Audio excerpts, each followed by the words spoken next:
Cześć, tu Bartek Czeka ze strony universeofmemory.pl.com. Czas kontynuować sagę od Niemoczanowej, która została zapoczątkowana w poprzednim filmiku i właśnie od tego filmiku proponuję rozpocząć oglądanie, jeśli jeszcze go nie widziałeś, ponieważ to jest taka fajna podkładka teoretyczno-praktyczna do tego, co będę omawiać już konkretnie w tym filmiku oraz, no właśnie, pozwoli zrozumieć wiele nazw oraz mechanizmów, które już nie będą opisywane konkretnie w tym filmiku. Ponieważ właśnie tutaj chciałbym się skupić konkretnie już na praktyce, czy głównie na praktyce, czyli jak rozpuszczać kryształki kwasu moczowego albo guzki dnawe, jeśli doszło już do ich wystąpienia. Natomiast zanim do tego przejdziemy, krótka charakterystyka w ogóle tego, czym jest dna moczanowa. Dno moczanowe jest formą artretyzmu, w której przy wysokim stężeniu kwasu moczowego będzie dochodziło do wytrącania się, jak to się mówi kolokwialnie, tych kryształków kwasu moczowego. W praktyce są kryształki moczanu jednosodowego. Więc przy tym wysokim stężeniu kwasu moczowego, które charakteryzuje się jako minimum 6,8 mg na decilitr, może dochodzić właśnie do ich wytrącania. I na czym dokładnie polega kłopot? Te kryształki będą powodować stany zapalne. Samo wytrącanie się tych kryształków, ich obecność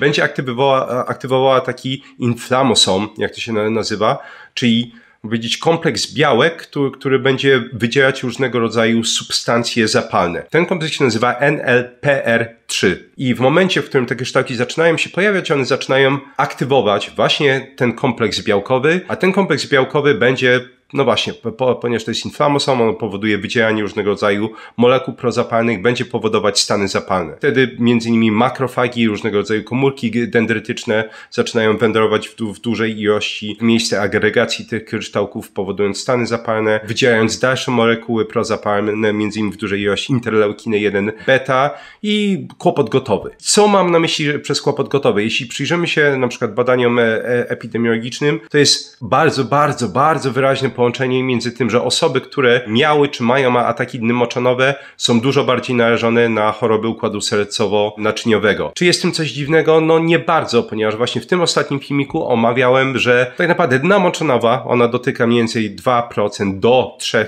patrząc w porównaniu na niektóre badania, 3% populacji, jest tak naprawdę chorobą metaboliczną i tak ją powinniśmy rozpatrywać. Ponieważ nie samo wysokie stężenie kwasu moczowego jest kłopotem, ale jak omawiałem właśnie w poprzednim filmiku, wysoka konsumpcja węglowodanów, która będzie powodowała wysoką produkcję metabolitów, przede wszystkim kwasu mlekowego w procesie glikolizy, a ten kwas mlekowy będzie upośledzać wydalanie kwasu moczowego. Czyli w uproszczeniu jest tak, że duże wyrzuty insuliny czy konsumpcja węglowodanów równa się dużo kwasu mlekowego, kwas mlekowy będzie powodować upośledzenie wydalania kwasu moczowego i wtedy kwas moczowy może się agregować. A więc, tak jak mówiliśmy, te stany zapalne będą powodować dużo większe ryzyko wystąpienia chorób układu sercowo-naczyniowego, ale też oczywiście wszystkich klasyków powiązanych z zespołem metabolicznym, jak między innymi nadciśnienie czy kłopoty z glikemią. Jest cały osobny filmik, jeśli nie jesteś pewien na przykład, czy ciebie to dotyczy, jest cały osobny filmik, jak diagnozować sobie zespół metaboliczny samodzielnie, gdzie jest omówionych ponad 15 różnego rodzaju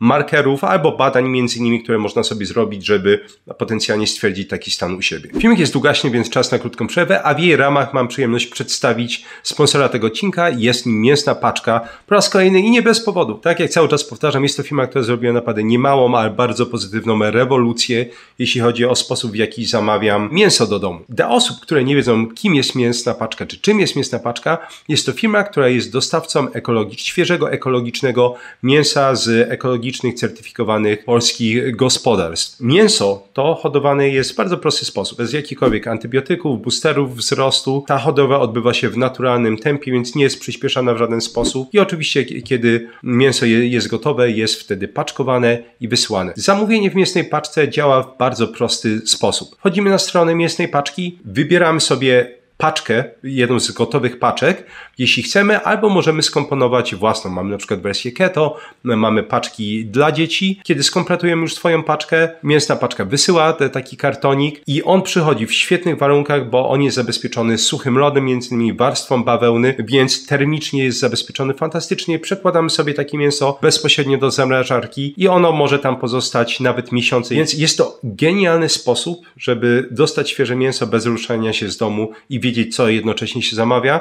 i dostawy są na całą Polskę, więc bardzo łatwo jest, że tak powiem, dostać to mięso w dowolny zakamarek Polski. Jeśli kogoś interesuje zamówienie sobie takiej paczki, polecam zamówić taką paczkę z kodem Bartosz10 i z tym kodem jest 10% zniżki i mam nadzieję, że sami się przekonacie, dlaczego to jest tak lubiana przeze mnie firma. Dzięki pięknej jeszcze raz mięsnej paczce za sponsorowanie tego odcinka i ruszamy dalej. Oficjalnie wiemy już więc, z czym walczymy. Są to kryształy moczanu jednosodowego. I teraz jak je rozpuścić?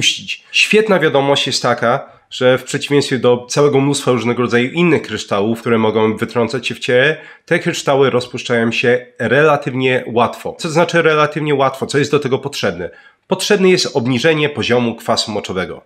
Tyle. Tak naprawdę. Wystarczy obniżyć poziom kwasu moczowego w organizmie i w tym momencie te kryształki same zaczną się rozpuszczać. I teraz, oczywiście pytanie brzmi, jaki poziom jest wymagany? Generalnie badania pokazują, że już poniżej tego poziomu, który będzie klasyfikowany jako hiperurykemia, czyli właśnie powyżej 6,8 mg na decilitr, poniżej tego już te kryształki są w stanie się wytrącać. Natomiast w praktyce, jeśli chodzi o badania, jest dosyć jednoznaczny trend, to znaczy, że większość różnego rodzaju wytycznych organizacji, które zajmują się tym schorzeniem, będzie pokazywać, że trzeba zejść poniżej 6 mg na decilitr. I zgadzam się jak najbardziej, jeśli szczególnie ktoś ma guzki dnawe, mniej niż 0,6 mg na decilitr, osiągnięcie tego poziomu jest bardzo, bardzo ważne. Chociaż jeszcze raz, teoretycznie, patrząc na badania, można być w przedziale 6 do 6,8 i te kryształki również są w stanie się rozpuszczać. Natomiast znowu, wszystko sprowadza się do tempa ich eliminacji. Mniej niż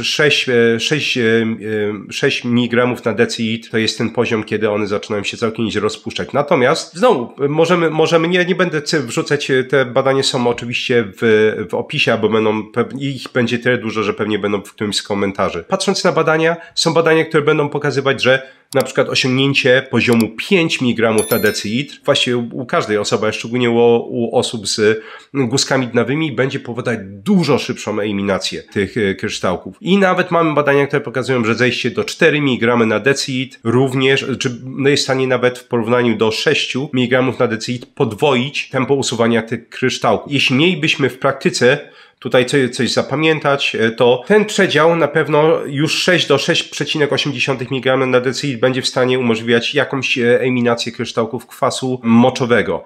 I oczywiście to jest szczególnie ważne u osób, u których już nastąpiły ataki dny moczanowej albo mają szczególnie guzki dnawe. Natomiast oczywiście, żeby było jasne, jest możliwe patrząc na badania, że mamy osoby, które nigdy nie miały ataków dny moczanowej, natomiast po pobieraniu na przykład mazi stawowej w obrębie kolana okazuje się, że tam te kryształki są wytrącane, po prostu nie doszło do wystarczająco dużej agregacji, żeby odczuć negatywne skutki tego. Natomiast idealnie pożądany taki przedział, żeby te kryształki się rozpuszczały w dosyć szybkim tempie, to będzie od 5 do 6 mg na decilitr. Jeśli ktoś ma naprawdę duże kłopoty, można próbować pokusić się o obniżenie poziomu kwasu moczowego do poziomu 4 do 5 mg na decilitr. Chociaż oczywiście jeśli będziemy schodzić mocno z tym poziomem kwasu moczowego, różnego rodzaju skutki uboczne tutaj mogą się pojawić, które wydaje mi się wiele osób zniechęcą do aż tak znacznego zbijania tego poziomu. Chociaż oczywiście nie jest to konieczne. Kolejna ważna sprawa to jest, jak długo musimy utrzymać ten obniżony poziom kwasu moczowego, żeby pozbyć się tych kłopotów. Jeśli miałbym spłycać agregację całego mnóstwa badań, to wyglądałoby to tak. Po pierwsze, prędkość eliminowania kryształków kwasu moczowego będzie w pełni uzależniona od tego, jak długo występował kłopot z dną moczanową. Im dłużej występował, tym dłużej będzie trwała eliminacja. Patrząc na to, po prostu płacimy poniekąd, pokutujemy za nasze błędy lifestyle'owe i żywieniowe. Generalnie nie jest wcale tak źle, bo badania na przykład pokazują, że osoby, które cierpiały na dnę moczanową do 10 lat są w stanie wyeliminować te kryształki kwasu moczowego albo całkowicie, albo w dosyć powalającej ilości w przeciągu 12 miesięcy. Więc wystarczy utrzymać ten obniżony poziom kwasu moczowego 12 miesięcy, jeśli dna moczanowa dotykała nas do 10 lat, żeby pozbyć się kłopotu. U osób, które cierpiały na dnę moczanową dłużej niż 10 lat, albo doszło u nich do wytrącania się, czy do tworzenia się już tych guzków dnawych, tutaj pozbywanie się tego kłopotu może trwać dużo dłużej. W jednym badaniu eliminacja tych guzków dnawych, mimo że w pełni możliwa, trwała 60 64 miesiące. To chyba było, jeśli mnie pamięć nie myli, gdzieś w stawach rąk. Najgorsza rzeczywiście sytuacja jest, czy najdłuższy okres oczekiwania i też obniżenia tego poziomu kwasu moczowego jest u osób z guskami dnawymi. Natomiast średnio do 12 miesięcy można u większości osób to rozwiązać. Jeśli są poważne kłopoty, gdzieś tam pojawiały się liczby 30 parę miesięcy, więc do 3 lat zabawy. Jeśli są guski dnawe, no tutaj możemy szykować się nawet na 5-6 lat, nazwijmy to zabawy, czyli obniżenia tego poziomu kwasu moczowego, żeby pozbyć się tego kłopotu. Coraz więcej puzelków nam się zbiera, żeby zbudować ten pełen obraz. I kolejnym puzelkiem to jest pH moczu i to, jak może nam pomóc w pozbywaniu się tych kryształków kwasu moczowego. Wiele osób gdzieś tam po tym poprzednim filmiku wspominało, że co jeśli chodzi o mocz, że podobno mocz powinien być bardziej zasadowy i to będzie pomagało. I jest to prawda, jak najbardziej. Natomiast żadna osoba nie zauważyła, ponieważ nie jest to niestety wiedza powszechna, że jest dosyć duży kłopot z taką strategią i zaraz do niego dojdziemy. Po pierwsze, jest świętą prawdą, że kryształki kwasu moczowego będą przede wszystkim powstawać w kwaśnym środowisku. Czyli w momencie, w którym pH moczu będzie wynosiło mniej więcej 5,5 i mniej. Może również potencjalnie, czy te kryształki mogą wytrącać się w przedziale 5 do 6, natomiast w większości badań jest pokazane, że właśnie to pH 5,5 i mniejsze będzie prawdziwym kłopotem i takie pH moczu będzie sprzyjało wytrącaniu się tych kryształów moczanu jednosadowego. I znowu badania bardzo ładnie pokazują, to są różnego rodzaju badania, na przykład w których stosowano te typowe nasze klasyczne leki do obniżania poziomu kwasu moczowego, czyli allopurinol, czy febuxostat, i gdzie stosowano na przykład te leki, albo łączono te leki z alkalinizacją, czyli jakby czynieniem moczu bardziej zasadowym. I rzeczywiście to podejście, że kiedy pacjenci brali te leki i dodatkowo brali jakiś związek, zaraz do tego dojdziemy, jakie są związki polecane, aby uczynić mocz bardziej zasadowym, to wtedy te kryształki się szybciej rozpuszczały. To pH pożądane przez nas, czy które powinno być pożądane przez osoby, które chcą się pozbyć tych kryształków moczanu jednosadowego, powinno wynosić między 6,2 do 6,8. I teraz czego można użyć do czynienia moczu bardziej zasadowym? Żeby było jasne, nie ma do tej pory absolutnie żadnego konsensusu naukowego, chociaż nie cierpię tego słowa, natomiast nie ma jakby jasnych wytycznych, czego używać, żeby czynić ten mocz bardziej zasadowym, ale w praktyce w większości badań używa się jednego z dwóch związków. Albo używa się przede wszystkim cytrynianów. Cytryniany będą miały to do siebie, że będą właśnie czynić mocz bardziej zasadowym. Natomiast najczęściej używany będzie cytrynian potasu. Suplement, który jest dostępny bez problemu w każdej aptece. Druga opcja, przeze mnie absolutnie preferowana ze względu na olbrzymią ilość dodatkowych plusów, które można uzyskać przy pomocy takiej suplementacji, to jest cytrynian magnezu. Więc jeśli chodzi o moją rekomendację, jeśli ktoś chciałby uczynić ten mocz bardziej zasadowym, polecałbym 300, nawet u osób, które ważą więcej, do 400 mg cytrynianu magnezu dziennie. I to rzeczywiście pozwoli uczynić ten mocz bardziej zasadowym. Musimy wrócić do kwestii, którą poruszyłem, a mianowicie, że właśnie czynienie moczu bardziej zasadowym to jest broń obusieczna. I czemu? Entuzjaści właśnie czynienia moczu bardziej zasadowym omijają albo nie wiedzą o jednej bardzo ważnej kwestii. W kwasowym moczu kryształy czy różnego rodzaju kamienie właśnie kwasu moczowego albo, uwaga, cystynowe będą wytrącać się rzeczywiście dużo częściej. Natomiast te kamienie, na przykład nerkowe, które będą powstawały z kwasu moczowego, to jest zaledwie 5 do 10% wszystkich występujących kamieni nerkowych. Natomiast dużo częstsze są kamienie nerkowe, które będą bazować na wytrącaniu się wapnia albo fosforu. Czyli właśnie mamy tą kamicę wapniową albo fosforanową, szczególnie najpopularniejszy rodzaj kamieni nerkowych to są kamienie szczawianu wapnia. O szczawianie mówiłem w osobnym filmiku, skąd się biorą szczawiany i tym podobne. No i właśnie, na czym polega ten kłopot? Przy tym pH moczu 6,2 do 6,8 kamica ta wapniowa, czyli na przykład kamienie szczawianu wapnia, czy kamica fosforanowa będzie z kolei występować dużo częściej. Czyli schodzimy z jednego spektrum, czyli pH około 5,5, które występuje przede wszystkim bardzo często u osób już z zespołem metabolicznym, znowu patrząc na badania. Tam mamy kamienie cystynowe i kamienie kwasu moczowego. Wchodzimy na pH 6,2 do 6,8, gdzie rzeczywiście te kamienie wydzielanie kwasu moczowego dużo szybciej się rozpuszczają, ale wchodzimy z kolei do domeny kamieni nerkowych bazujących na wapniu, czyli również kamicy fosforanowej i w tym przypadku, no właśnie, jeśli nie wyeliminujemy źródła kłopotu, czyli czegoś, co sprawia, że te kamienie się tworzą, to możemy zjechać z jednego kłopotu, z jednego rodzaju na przykład kamieni nerkowych na drugi. I na czym polega ten kłopot? Wracamy do mojego poprzedniego filmiku o dnie moczanowej. Nadmierna konsumpcja, czy ogólnie duża konsumpcja węglowodanów będzie powodować retencję, czyli zatrzymywanie się różnego rodzaju składników w nerkach, między innymi właśnie kwasu moczowego. I to samo będzie działo się w przypadku szczawianu. Czyli jeśli mamy szczawiany, będziemy konsumować na przykład bardzo dużo warzyw, które będą zawierały szczawiany, jednocześnie będziemy konsumować dużo węglowodanów. Niestety ta retencja wody w nerkach może być na tyle duża, że będą wytrącać się właśnie te kryształy szczawianu wapnia i tworzyć się kamienie i mamy kolejny kłopot. Więc cały czas jakby musimy wracać do źródła problemu, czyli trzeba obniżyć ilość węglowodanów w diecie. Szczególnie osób, które już mają jakieś kłopoty metaboliczne, trzeba drastycznie ograniczyć ilość tych węglowodanów. Do rzeczy, jak w takim razie obniżyć poziom kwasu moczowego? Zacznijmy od absolutnych, żelaznych podstaw, coś, co powinna zrobić absolutnie każda osoba. Czyli nie ma tutaj żadnego gdyby, może, jeśli. Schudnij. Jeśli masz nadwagę, jeśli jesteś otyły, musisz schudnąć. Każda jakby dodatkowa ilość, szczególnie duża ilość tkanki tłuszczowej będzie zwiększać aktywność enzymu, który nazywa się oksydaza aksantynowa, który będzie promować konwersję puryn w kwas moczowy. Jedna z najprostszych rzeczy, które można zrobić dla siebie i oczywiście też zdrowia metabolicznego i ponownie dna moczanowa jest po prostu chorobą czy objawem choroby metabolicznej. Kolejne, eliminacja całkowita alkoholu. Nie jest tak, że tylko piwo będzie zawierało dużo puryn. Ogólnie działanie dowolnego alkoholu, ale na pewno szczególnie piwa, będzie powodowało zwiększone wydzielanie kwasu moczowego. Nie jest tak, że nie wiem, trzeba to ograniczyć i idealnie wyciąć. Są to rzeczy absolutnie zbędne tak naprawdę w życiu czy w diecie, więc jeśli już ktoś znowu doigrał się, ma kłopoty, to warto by było się tego pozbyć. Kolejna rzecz, eliminacja absolutna fruktozy pod dowolną postacią. Nie mówię tylko o cukrze stołowym, sacharozie, który jest mniej więcej 50%.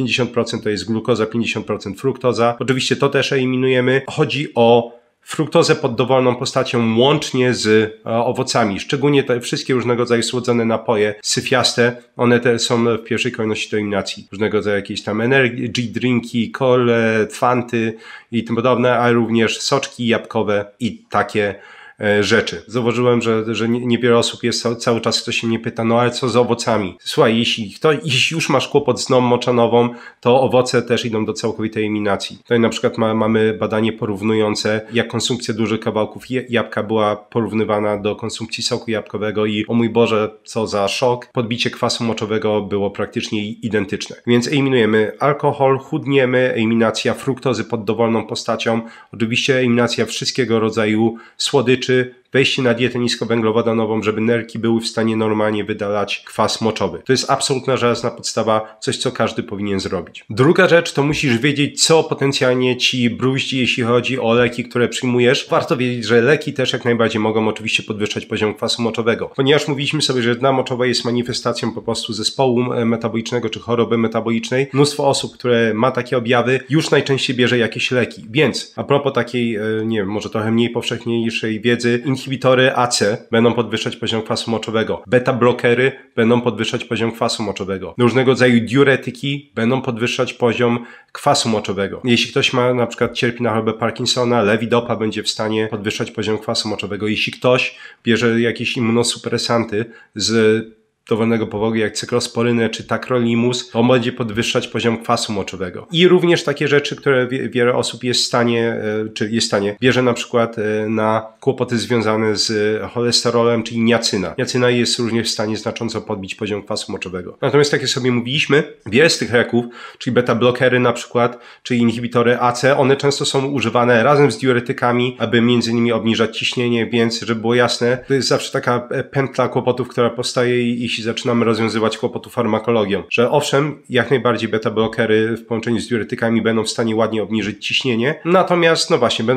mogą czasami bardzo znacząco podwyższyć poziom kwasu moczowego i doprowadzić do dny moczanowej. Także trzeba bardzo uważać, między innymi przyjrzeć się lekom, które się bierze. Jeśli jest to możliwe, znaleźć jakieś zastępstwo, co nie zawsze oczywiście jest możliwe, tutaj najlepiej po prostu skonsultować to ze swoim lekarzem, pod którego opieką się znajdujesz. Bo są różnego rodzaju Czy są jakieś alternatywy? Jeśli ktoś bierze na przykład beta-blokery czy te inhibitory AC, wiadomo, że to są bardzo popularne leki, nie bez powodu. Możemy oczywiście próbować to zastąpić na przykład losartanem, który jest blokerem receptora angiotensyny 2 i na przykład losartan jest w stanie obniżyć poziom kwasu moczowego. Także jak się pokombinuje czasami, to można znaleźć jakieś nie najgorsze rozwiązanie w przypadku, w którym ktoś bierze leki. Właśnie a propos leków. Jeśli ktoś już zdecyduje się na leki obniżające poziom kwasu moczowego, czyli allopurinol albo febuxostat, bo przypominam, że kolchicyna nie oddziałuje bezpośrednio na poziom kwasu moczowego, ona po prostu obniża stany zapalne. Jeśli ktoś już zdecyduje się na febuxostat czy allopurinol, są fajne badania, które pokazują, że oczywiście one mają mnóstwo efektów ubocznych, więc to nie jest pierwsza linia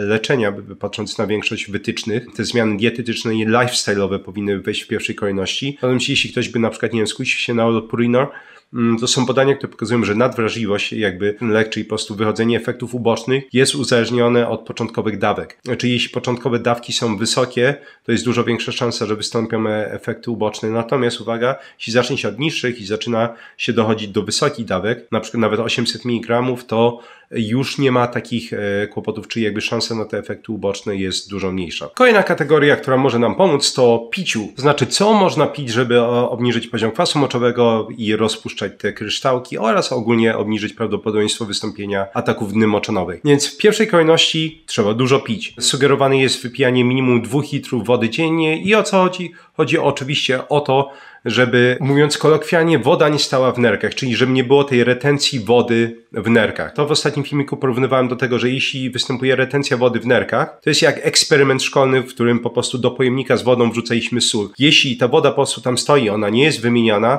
to te kryształki rzeczywiście będą wytrącać się i będą wytrącać się relatywnie szybko. Jeśli ta woda byłaby regularnie wypróżniana, to nawet jeśli będziemy wysycać ten roztwór, to wciąż jest dosyć małe ryzyko wystąpienia wytrącania się tych kryształków. I właśnie dlatego też dieta węglowodanowa, jest tutaj tak naprawdę koniecznością, jeśli komuś zależy na absolutnej minimalizacji ryzyka wystąpienia takich nawrotów. A więc minimum 2 litrów wody dziennie. W ramach oczywiście tych 2 litrów można pić te rzeczy poniższe, które zaraz sobie wymienimy. Przede wszystkim można pić czarną herbatę. Pokazano, że czarna herbata w ilości mniej więcej 9 gram dziennie, to jest odpowiednik mniej więcej 3 filiżanek herbaty, jest w stanie obniżyć u osób z podwyższonym poziomem kwasu moczowego ten poziom o mniej więcej 10%. Najczęściej będziemy poruszać się, jeśli chodzi o konkretne wartości 0,6-0,7 mg na decilitr, czyli bym powiedział, jest to naprawdę całkiem niezła wartość, bo wciąż nie mówimy o żadnej, powiedział, jakiejś hardkorowej terapii, mówimy o piciu czarnej herbaty, oczywiście bez cukru. Tak,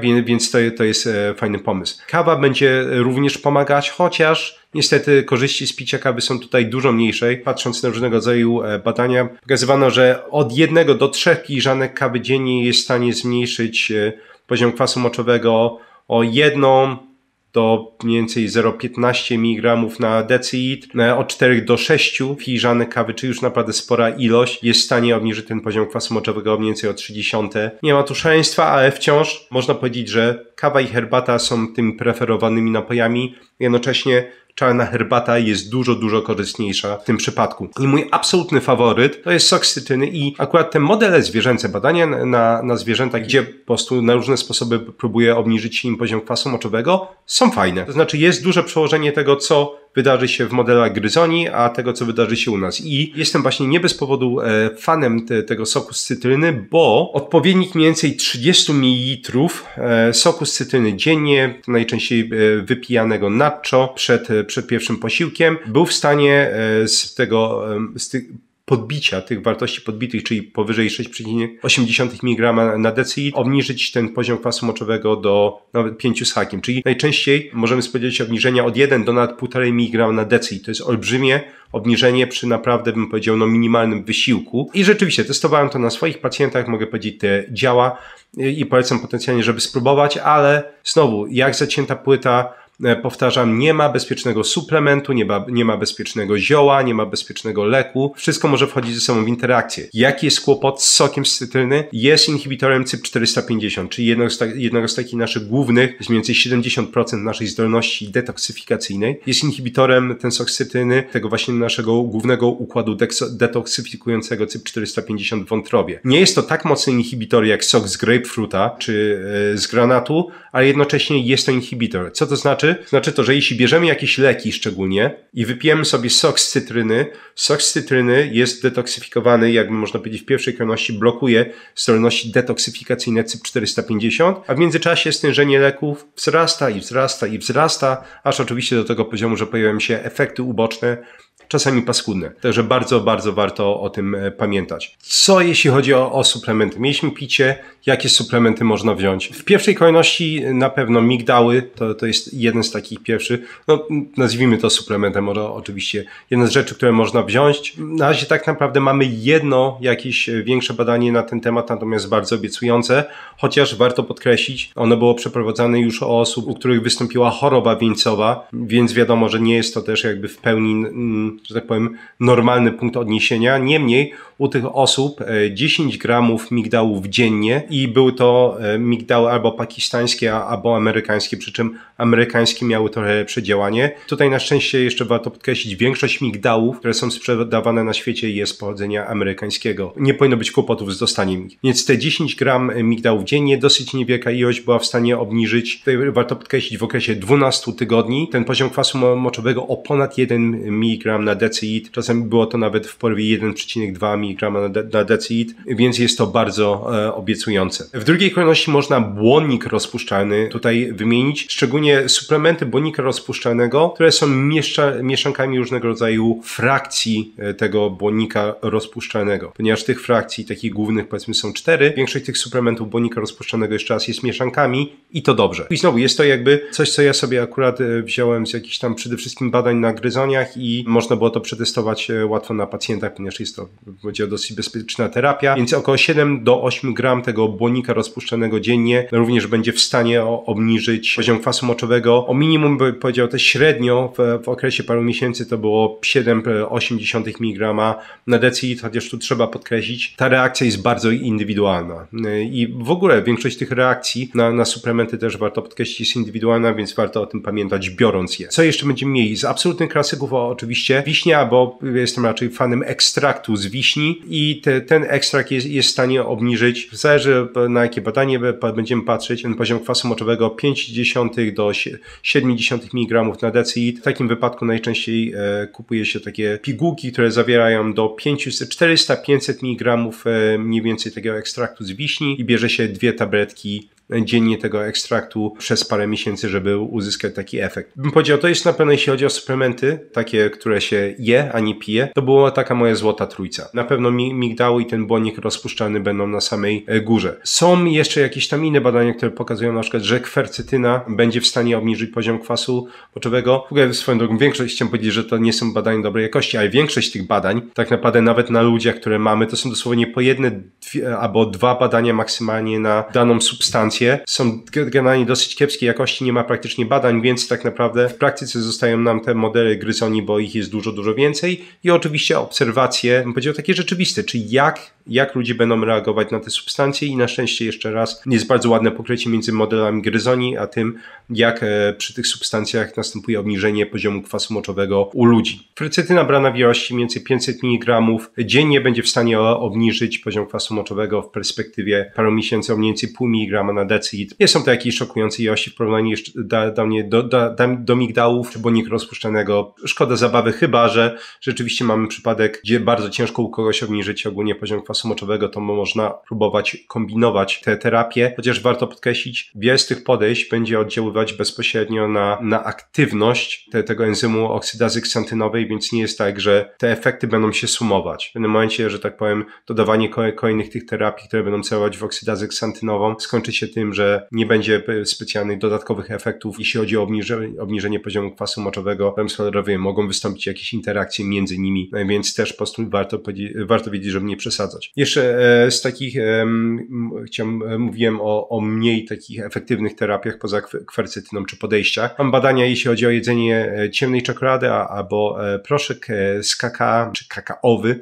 Coś tam obniża, nawet nie byłem w stanie tam zidentyfikować dokładnie tych dawek, natomiast dla mnie główny kłopot, jeśli chodzi o to podejście, jest takie, że następuje znaczne zwiększenie poziomu szczawianów po spożyciu kakao, ponieważ kakao będzie zawierać naprawdę bardzo duże ilości szczawianów. Nie jest to coś, co bym polecał, szczególnie w przypadku, jeszcze raz, jeśli ktoś będzie czynić mocz bardziej zasadowym i będzie pakować w siebie kakao czy różnego rodzaju rośliny, które będą zawierały znacznej ilości szczawianów, może spaść z deszczu pod rynnę, czyli wpakować się po prostu w kamienie szczawianu wapnia. Na końcu zostaje nam ostatnia deska ratunku i chodzi o wycinanie produktów bogatych w puryny z diety. I czemu mówię, że jest to ostatnia deska ratunku? Ponieważ ponownie, jeśli te wszystkie podstawy, o których mówiliśmy, czyli schudnięcie, wycinanie fruktozy, wycinanie alkoholu, oczywiście kontrola leków, suplementy, czy to coś, co pijemy, czy coś, co będziemy jeść, nie będzie w stanie w satysfakcjonujący sposób obniżyć poziomu kwasu moczowego do tego naszego, powiedzmy,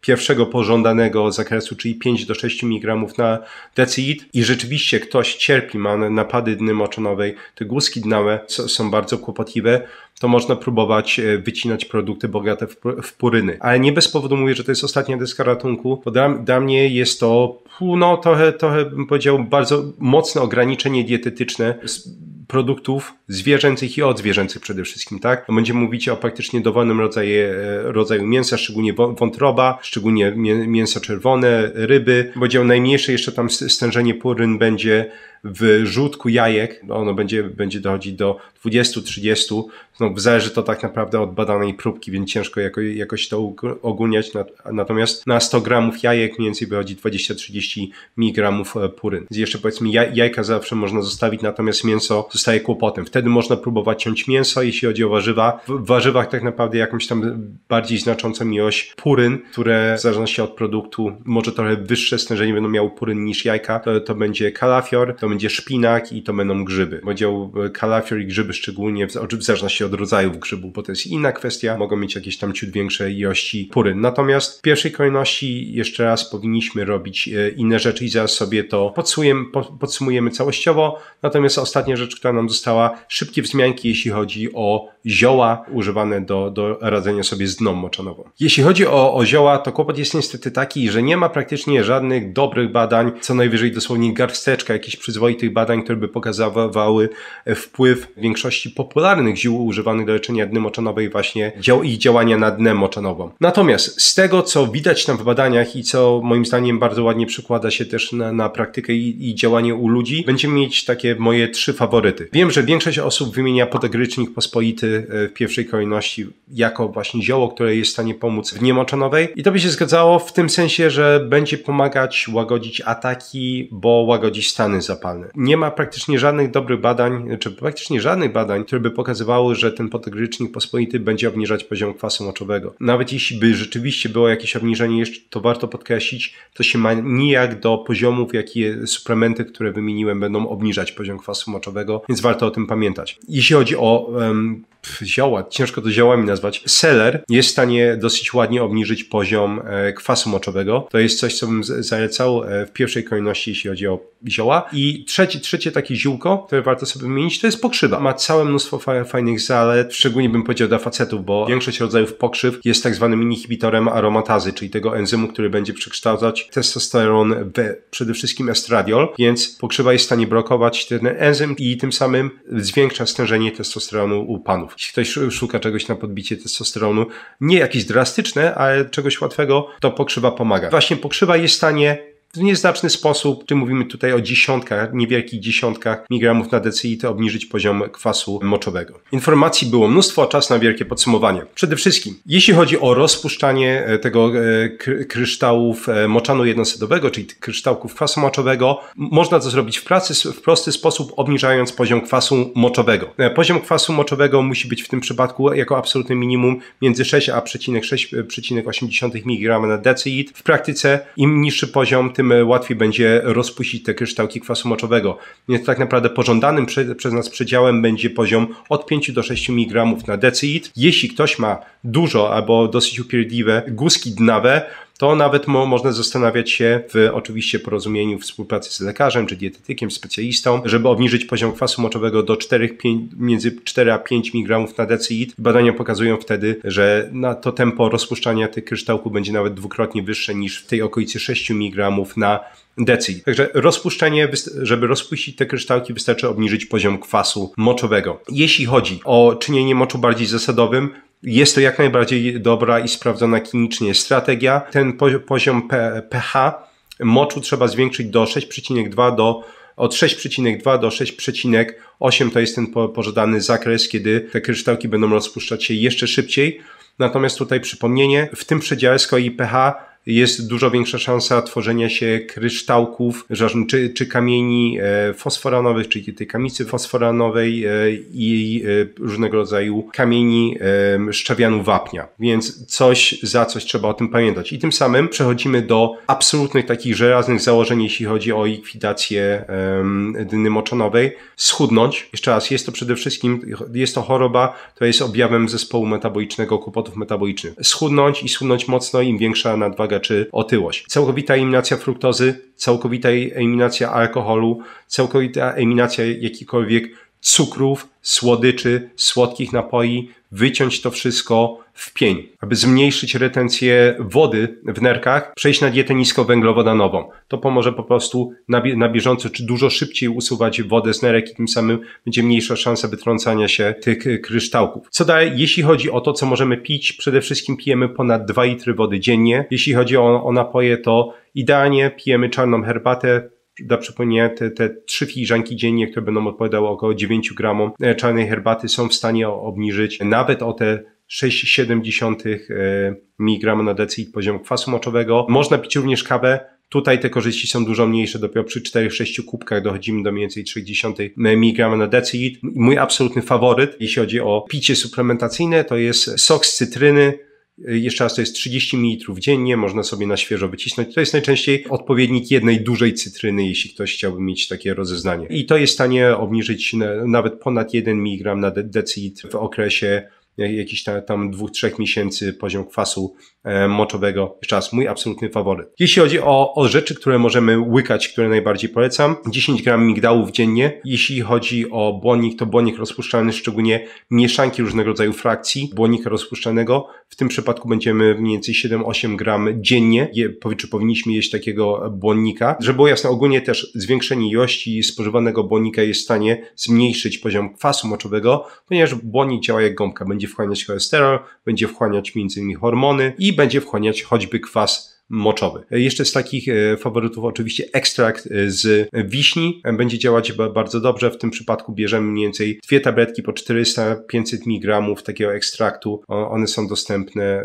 od różnych producentów, na pewno coś da się znaleźć. Oczywiście są też inne rzeczy, takie jak kwercetyna, o których mówiłem, proszek z kakao, czy czarna czekolada, czy witamina C. Natomiast jeszcze raz, one nie działają jakoś świetnie. Włączyłbym je tylko i wyłącznie, jeśli istnieje bardzo duży kłopot, żeby uzyskać jakiś większy synergiczny efekt. Jeśli chodzi o samą dietę, tak jak mówiłem, wycinać produkty zwierzęce w ostateczności, ponieważ są to naprawdę pełnowartościowe produkty odżywcze. Nie ma najczęściej sensu tego wycinać. Natomiast absolutnie jeszcze raz zmniejszyć ilość spożywanych węglowodanów, przejść na dietę niskowęglowodanową, to będzie rozwiązywać większość kłopotów ze zdrowiem metabolicznym u takich osób. Również, tak jak sobie wspominaliśmy wcześniej, warto przyjrzeć się spożywanym przez siebie lekach, szczególnie jeśli ktoś już cierpi między innymi na nadciśnienie, ma jakieś epizody układu sercowo-naczynioego, bierze te inhibitory AC, bierze beta-blokery, diuretyki i tym podobne rzeczy, ponieważ to jest w stanie zwiększyć poziom kwasu moczowego. Więc wtedy postarać się razem z lekarzem znaleźć jakieś zamienniki, to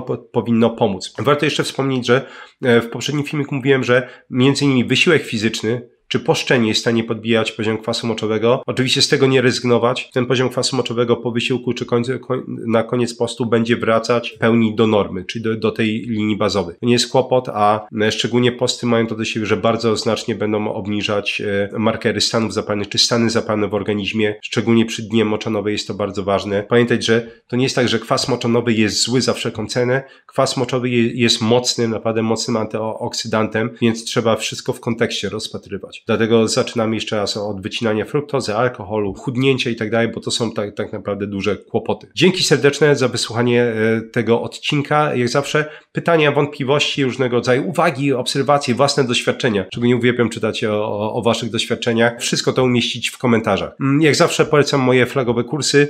Kurs Vocabulary Labs, czyli jak nauczyć się języka samodzielnie od A do Z, żeby pozbyć się korepetytorów, szkół językowych, aplikacji, podręczników i tak dalej, żeby samodzielnie nauczyć się, jak uczyć się dowolnego języka. Polecam mój kurs Experts Incubator, czyli tak zwana polska kuźnia ekspertów, czyli jak samodzielnie opanować dowolną dziedzinę od A do Z. Oba kursy są pod moją opieką merytoryczną oraz o jeden włos za daleko, czyli jak powstrzymać i odwracać łysienie androgenowe, różnego rodzaju diagnozować kłopoty z łysieniem telogenowym i leczyć też różnego rodzaju kłopoty skóry głowy, ponieważ wszystko jest to opisane w kursie. Jeśli właśnie interesuje Cię pamięć, języki obce, to po rozwinięciu opisu polecam kliknąć w mój newsletter. Tam można się zapisać i tam będę właśnie wysyłać artykuły przede wszystkim o pamięci i skutecznej nauce języków obcych. 3 piosenki rockowe jak zawsze w pierwszym komentarzu pod filmikiem, żeby miło spędzić czas również po jego wysłuchaniu. Linki do wszystkich badań naukowych, które cytowałem, tak jak mówię, najprawdopodobniej będą gdzieś w komentarzu, bo pewnie nie zmieszczą się w opisie, bo jest tego mnóstwo. Jeśli chcesz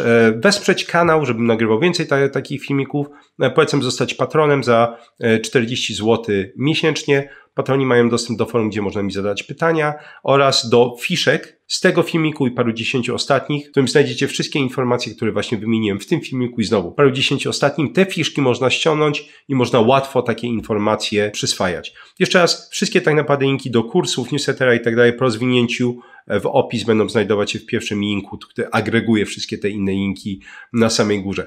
Dzięki piękne za wysłanie tego odcinka i do usłyszenia w następnym.